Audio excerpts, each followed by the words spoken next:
Lord of the Mysteries. Chapter 1384. Conceptualization. Upon hearing Amon's words, Klein's heart sank. Before this, he wasn't worried that Amon would collude with Jeannie, because he was a top-notch swindler. No promises he made could be believed. As for Jeannie, he had encountered the former Lord of the Mysteries. He was considered a victim of such matters in a similar vein. Therefore, he would definitely use his most wary of approaches to deal with Mr. Error. This was the result of a lack of trust. Sometimes, lying, cheating, and swindling could indeed increase the profits in the short term, but in the long term, it was better to be honest. But now, the Trunso's brass book had just formulated the rule of deception is prohibited here. And Amon didn't receive any punishment after making the promise. At the same time, Klein and Jeannie didn't notice him using any loopholes. This proved how true and effective Amon's words were. It was from the bottom of his heart and wasn't a scam. Jeannie could even rely on his own level and traits to distort the sentence from "I can promise" to "I promise." It would make it impossible for Amon to go back on his word. If he did, he would suffer damage at the level of a great old one. This made Klein not help but wonder if the rule that deception is prohibited here was secretly guided by Amon or deliberately created by Jeannie, making any Lord of the Mysteries candidate to promise to return him to the cosmos. To Jeannie, he didn't suffer any losses in such a deal because Klein himself owed him a promise. If it were any other scene, Klein would still have the time to communicate with Jeannie and rebuild his trust. However, at this moment, Amon's threat was right before his eyes. He wouldn't give him the chance to resolve this problem. If he chose to continue to believe in Jeannie, Klein would be putting his life in the hands of this outer deity, and be under his control. In the subsequent battle, as long as Jeannie was able to formulate a few rules that appeared to be fine but were biased towards Amon through the Trunso's brass book, Klein, who was already at a great disadvantage, would rapidly lose with no way to reverse the situation. As his thoughts raced, Klein made the choice of this gamble. A translucent dark-colored cloak instantly appeared around him. His face was covered with a strange and distorted mask. The fool! Invisible rings rippled from his body and instantly enveloped Jeannie, the Trunso's brass book, and the entire wilderness, as well as Amon. Blind stupidity, authority! Amon's monocle temporarily lost its luster, as though he had lost his vision. His gaze also turned dull. The speed of text being written on the Trunso's brass book clearly slowed down, as though it would take 15 minutes, or even hours, to think up the next rule. Jeannie's blurry and distorted golden figure shook as it suddenly shrank back into the golden magic lamp that looked like a water flask. It was unknown if it was escaping or if it was purely an instinctual reaction. Seizing this opportunity, Klein attempted to escape Sapphira Castle as he prepared to graft something to himself. Just as his consciousness sank, the crystal monocle appeared at the edge of Sapphira Castle, blocking his path. Even though his intelligence had been reduced briefly, Amon still seemed to remember to stop Klein from leaving Sapphira Castle. His eyes quickly regained clarity as they were still dyed black. His mouth slowly opened as he laughed uncontrollably. "I've written this matter into my instinct. This is a good way to resist the effects of blind stupidity."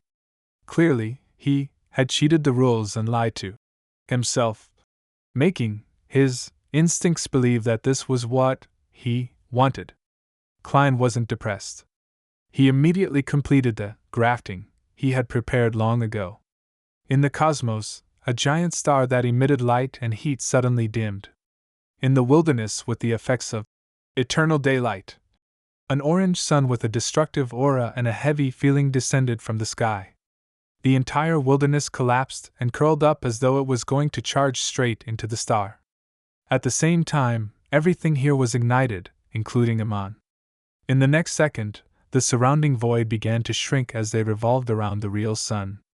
Everything in the world either disintegrated or vaporized. All that was left was the magic wishing lamp and the Trunso's brass book, which were still struggling to withstand the flames, barely suffering any damage. Klein, who was floating in midair, had long disappeared. He had grafted himself to that star. Of course, his grafting was only with the concept of a star, not a physical entity. Otherwise, with the Fool's obviously lower defense than most sequence zeros, he would be directly swallowed by a real star and die on the spot thanks to his relatively weak body. The Fool was a very extreme deity. He had the ability to destroy a star, but he was unable to face it directly. His strengths and weaknesses were equally obvious. In addition, conceptualized objects couldn't directly affect the surrounding environment and harm the enemy.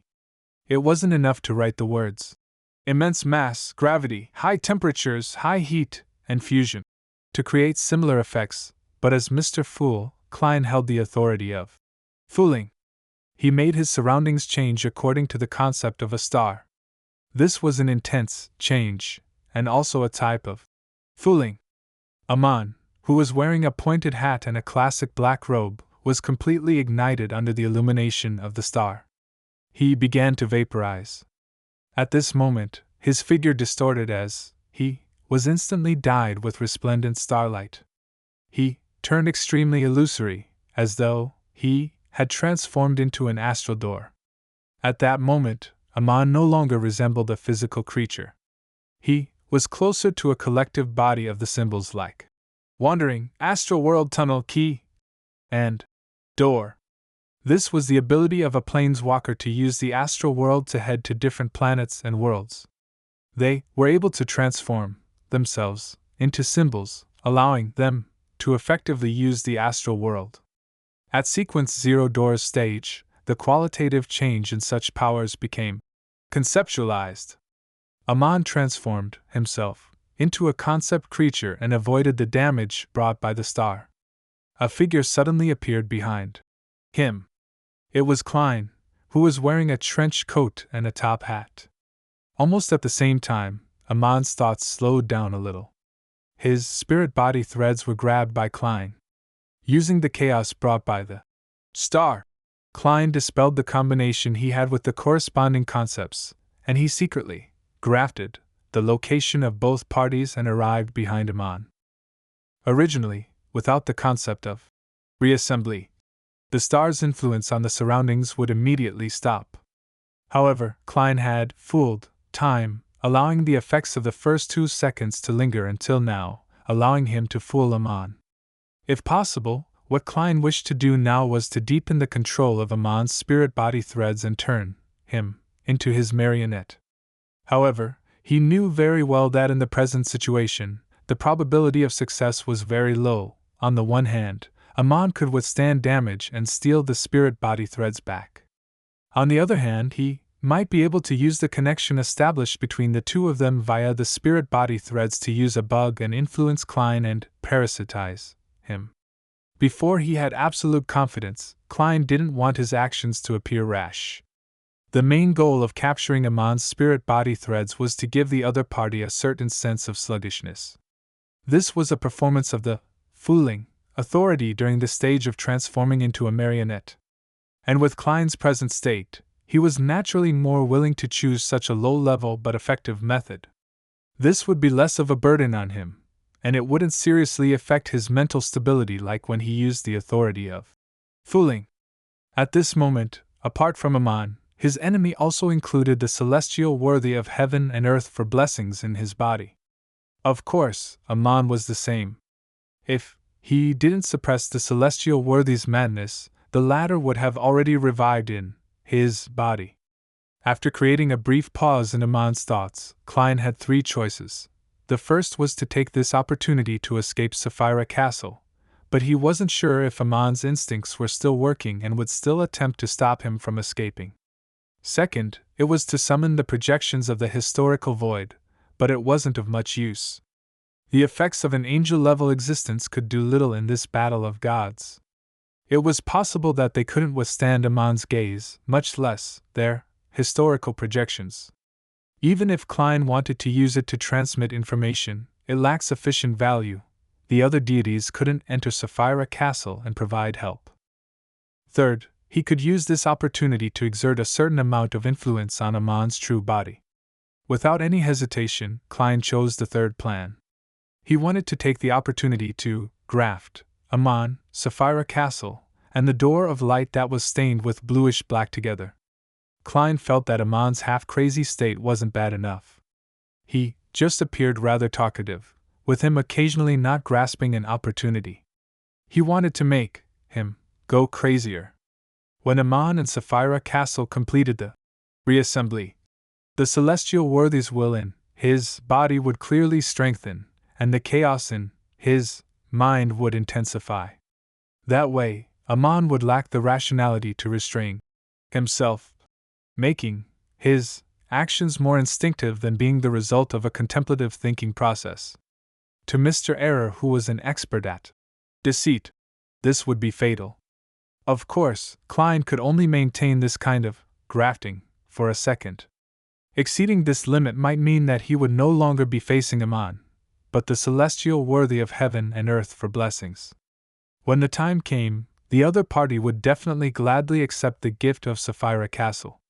He could then fight Sequence 0 the Fool with a Sapphira, 2 uniquenesses, and the corresponding Sequence 1b under characteristics.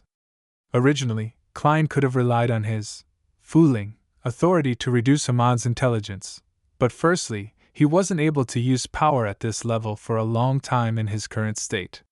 Secondly, as a dual pathway true god, and a wielder of many authorities, the duration of the blind stupidity effect on him was rather limited. Therefore, Klein had no choice but to take the risk of grafting things in such a way. And madness would accompany Amon, doing so until he found a new balance or met the best psychiatrist. In the blink of an eye, the translucent, cold mask appeared on Klein's face once again. A strange door of light that was stained with a hint of bluish-black suffused from Amon's body. Sapphira Castle.